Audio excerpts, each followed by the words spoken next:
आप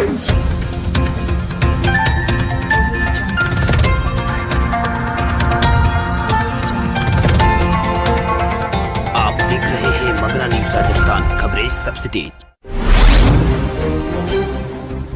अब प्रदेश के सभी जिले संक्रमण की आई चपेट में। पिछले 24 घंटों में 280 नए मरीज मिले, 3 लोगों की हुई है मौत। राजस्थान में अब तक कोरोना से अछूते चल रहे एकमात्र जिले बूंदी में भी बुधवार को इस महामारी ने दस्तक दे दी है। यहाँ 23 मई को मुंबई से लौटी 22 वर्षीय महिला संक्रमित मिली है। प्रदेश में सभी 33 जिलों में कोरोना फैल गया है। सभी जिले संक्रमित हो गए हैं। कोरोना का सबसे बड़ा धमाका झालावाड़ में हुआ। यहाँ 64 लोग संक्रमित मिले। यहाँ पिछले 24 घंटों के दौरान 133 रोगी मिल चुके हैं। प्रदेश में बुधवार को कुल 280 नए मरीज मिले, जबकि 3 की मौत हुई है। तीनों मौतें जयपुर में हुई है। 42 नए रोगी भी मिले हैं। वहीं आपको बता दें कि जोधपुर में 33 और पाली में 21, कोटा में 18, सीकर में 13 और नागौर में 12, भरतपुर में 10 और बीकानेर और राजसमंद में 9 और भीलवाड़ा व हनुमानगढ़ में 7 और झुंझुनू व उदयपुर में 6 कोरोना पॉजिटिव मिले। वही टोंक में 4, श्रीगंगानगर में और 12 में 3 कोरोना पॉजिटिव मिले। वही सिरोही जिले की बात करें तो सिरोही, धौलपुर व करौली में 2 पॉजिटिव मिले। डूंगरपुर, दौसा, चित्तौड़गढ़, बूंदी, अजमेर और बाड़मेर में 1 नया संक्रमित मिला है।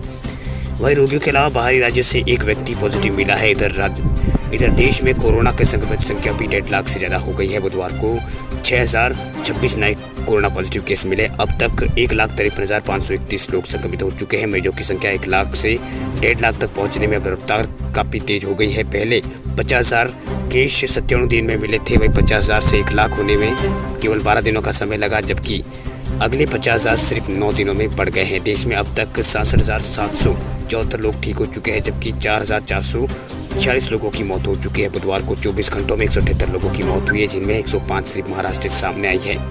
वहीं दिल्ली और तमिलनाडु में एक ही दिन में सबसे ज्यादा मरीज मिले हैं। 792 नए मरीज दिल्ली में मिले हैं। वहीं दिल्ली में टोटल संक्रमितों की संख्या 15,257 हो गई है। वहीं गुजरात को पीछे छोड़ दिल्ली अब तीसरे नंबर पर पहुंच गया है। राज्य में अब एक्टिव केसों की संख्या 3,081 हो गई है। वहीं 4,562 मरीज ठीक हो चुके हैं। इनमें 3,913 लोगों को छुट्टी दी जा चुकी है। अब तक प्रदेश में 221 प्रवासी मजदूर रोगी मिल चुके हैं। प्रदेश में बुधवार को कुल सैंपलों की संख्या 3,50,700 पहुंच गई है। जयपुर में बुधवार को दम तोड़ने वालों में से किशनपुर बाजार से 1 व्यक्ति शामिल है। वहीं हांडीपुरा और काटला निवासी एक 35 वर्षीय महिला और बगरू निवासी 1 व्यक्ति की मौत हुई थी। राजस्थान में कांग्रेस ने केंद्र सरकार से इनकम टैक्स नहीं देने वाले हर व्यक्ति के खाते में 10,000 रुपये ट्रांसफर करने की मांग तेज कर दी है। गुरुवार को कांग्रेस देश भर में सोशल मीडिया के माध्यम से मांग उठाएगी। प्रदेश के उप मुख्यमंत्री सचिन पायलट और पार्टी के पदाधिकारी और कार्यकर्ता फेसबुक लाइव और ट्विटर के जरिए लॉकडाउन से प्रभावित लोगों के खातों में 10,000 रुपये ट्रांसफर करने सहित 3 मांगें उठाएंगे। AICC से निर्देश मिलने के बाद सभी पार्टी नेताओं ने इस बारे में मुहिम लगा दी है। वहीं पायलट ने केंद्र सरकार पर निशाना साधते हुए कहा है कि केंद्र की बीजेपी सरकार को सत्ता में आए 6 साल हो गए हैं। बीजेपी नेता और केंद्रीय मंत्री उपलब्धियां बताने के लिए ऑनलाइन रैलियां और प्रेस कॉन्फ्रेंस कर रहे हैं। ये वक्त की उपलब्धियां बताने का नहीं है, लोगों के आंसू पहुंचने का समय उन्हें राहत पहुंचाने का है।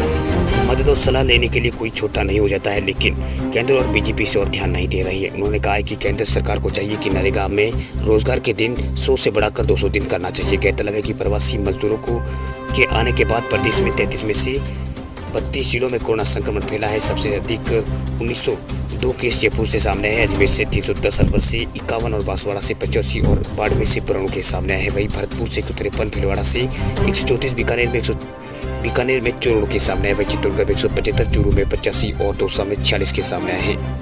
मुख्यमंत्री अशोक गहलोत ने कहा कि प्रदेश के जिन जिलों में कोरोना टेस्टिंग की सुविधा उपलब्ध नहीं है, वहां शीघ्र रूप से लैब स्थापित की जाएगी। इससे कोरोना टेस्टिंग की क्षमता भी बढ़ जाएगी। फिलहाल प्रदेश में प्रतिदिन 16,250 टेस्ट किए जा रहे हैं। काफी कम समय में ये उपलब्धि हासिल हुई। इसके लिए चिकित्सा एवं स्वास्थ्य विभाग बधाई का पात्र है। शीघ्र ही 25,000 टेस्ट प्रतिदिन की क्षमता विकसित राजस्थान में हो पाएगी।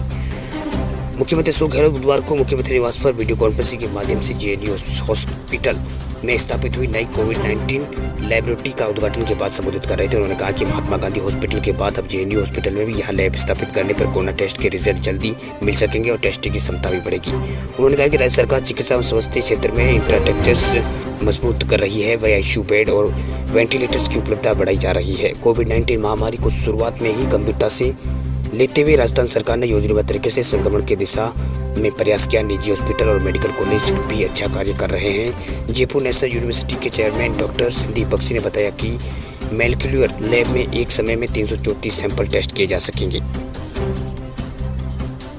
शिक्षा मंत्री ने अधिकारी को दी चेतावनी, कहा लापरवाही नहीं की जाएगी बर्दाश्त। सिर्फ विभागों में समय काटने के लिए आने वाले अधिकारियों को लेकर शिक्षा मंत्री गोविंद सिंह डोटासरा ने सख्ती के मूड में नजर आ रहे हैं। शिक्षा मंत्री गोविंद सिंह डोटासरा ने नाराजगी जताते हुए कहा है कि वार्षिक लक्ष्य योजना में कतई किसी प्रकार के स्तर की लापरवाही बर्दाश्त नहीं की जाएगी। गौरतलब है कि शिक्षा मंत्री गोविंद सिंह डोटासरा ने मंगलवार को अधिकारियों के संग बैठक में करीब 5 घंटे तक चली। इस बैठक में शिक्षा मंत्री गोविंद सिंह डोटासरा ने अधिकारियों को गुणवत्तापूर्ण शिक्षा से लेकर दिशा निर्देश दिए। साथ ही उन्होंने ऐसे अधिकारियों को इशारों में चेतावनी देते हुए मंत्री ने कहा कि जो अधिकारी सिर्फ विभाग में बैठकर समय काटने आते हैं उन्हें अब बर्दाश्त नहीं किया जाएगा। उन्होंने स्पष्ट कहा है कि अधिकारी जवाबदेही रहते हुए कार्य करें और ये सुनिश्चित करें कि वित्तीय लक्ष्यों की 100% पालना हो। वही समग्र शिक्षा अभियान के वार्षिक वित्तीय योजना के अंतर्गत आवासीय विद्यालय और शिक्षक परीक्षण विद्यालयों में आधारभूत सुविधाओं के विकास और महात्मा गांधी अंग्रेजी माध्यम विद्यालयों की स्थापना आदि की समीक्षा करते हुए लक्ष्य प्राप्ति की लापरवाही करने वाले अधिकारियों के खिलाफ सख्त से सख्त कार्रवाई की जाएगी।